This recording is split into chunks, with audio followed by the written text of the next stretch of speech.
subscribe saar halkan si aad u hesho muuqaal walba oo aan halkan soo gelino. Mahadsanid. Sheekadayna waxay ku bilaabanaysaa ninkan lagu magacaabo Jatular ayaa wuxuu ka shaqayn jiray qoryaha wuxuuna ka soo guri jiray duurka kadibna maalmaha ka mid ah soo qoryo guraya ayaa waxa soo weeraray dad cuna oo horor ah kadibna agtiisa ayuu soo istaagay markuu arkay Jatular eegi aad iyo aad ayuu cabsaday wuxuuna ka cabsanayay eegan soo weeraray kadibna Jatular wuxuu oranayaa eegan waa dad cun ah waxaan u maleynayaa maanta inuu iga taqulisi doono talo hadda miska carara intuusan igu soo haadin kadibna wuxuu go'aansanay inuu meesha isaga cararo isagoo isla hadlaya oo fikraya ayaa eegi aad u ciyay kadibna Jatular wuu cararayaa isagoo aad iyo aad u cabsanaya kuna qeylinaya caawiye eegan wuxuu ahaa mid horor ah oo aan ka dabharayn aad iyo aad ayuu u ceersanayay ninkii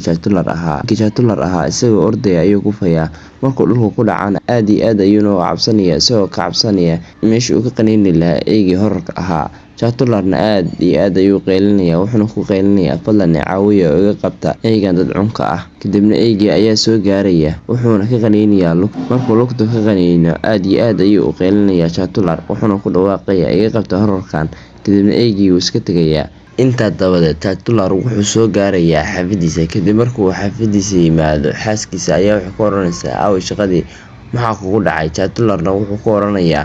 waan xanuunsanahay maanta waxaana doonayaa inaan iska nasto kadibna xaaskiisa waxay ku oranaysaa ma sidaas baa isaguna wuu ku qancinayaa inuu xanuunsan yahay habeenkii markii la gaaro Jatular iyo xaaskiisa oo hurda ayaa waxa soo baraarugaya Jatular oo ku dhawaaqaya codad cabsi leh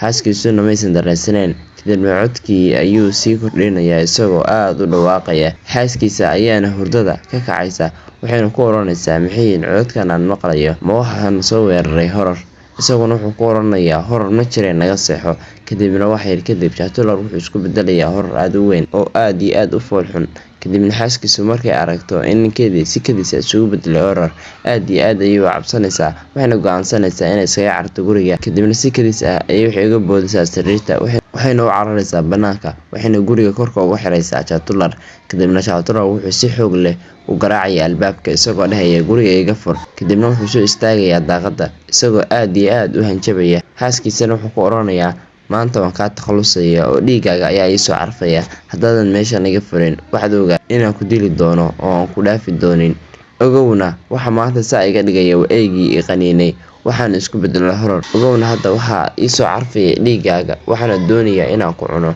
waxay oranaysaa maxay tahay sababtaad igu cunaysid miyaanan ahayn xaaskaaga kadibna murankoodii waxaa kusoo baxaya dadka tuulada waxayna isugu imaanayaan gurigooda waxayna ku oranayaan Anjali waa maxay hororka ku jira gurigaaga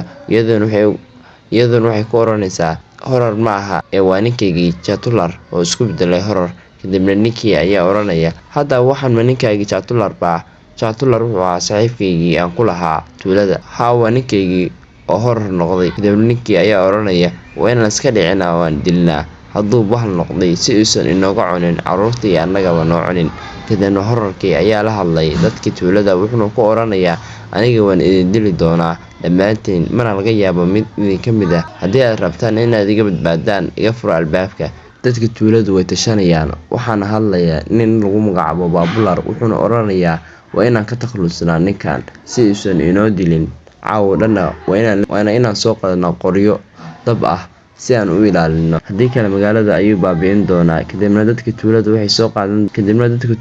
soo qaadanayaan qoryo dab ah hortiisa ayayna soo istaagayaan meesha ayayna ku ilaalinayaan ilaa uu ka soo bariyay habeenkii oo dhanna bartaas ayay taagnaayeen hororkiina wuxuu ku dhawaaqayay haddii aydan iga horwareegin waan idin wada cuni doonaa kadibna waagu markuu bariyo wuxuu ku soo laabanayaa sidiisii hore